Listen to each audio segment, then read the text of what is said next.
Hello everyone, welcome back to the channel. In today's video I'm going to show you how to change address in Lazada very easily.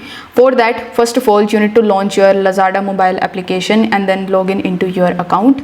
Over here on the home page you will see a bunch of different items that you can basically purchase from here. So first of all you need to select any of the items, and after that you need to just add it in your cart.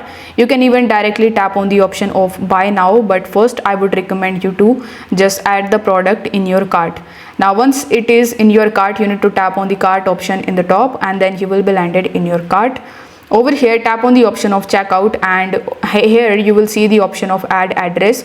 So you need to tap on add address, and over here you need to provide your address detail like your name, your phone number, your city, region or district, your street, your floor and a bunch of other information. So if you want to change your address, instead of the add address option you will see the change address option as well, or right next to your address you will see a pencil icon. So whichever option you see, you need to just tap on that and then you will be landed again on this page where you need to provide all of these details again. You need to select whether it is an home address or office address. After that tap on the save option, and this way you will be able to change address in Lazada. If this video helped you out, consider subscribing to the channel and liking the video. Thanks for watching.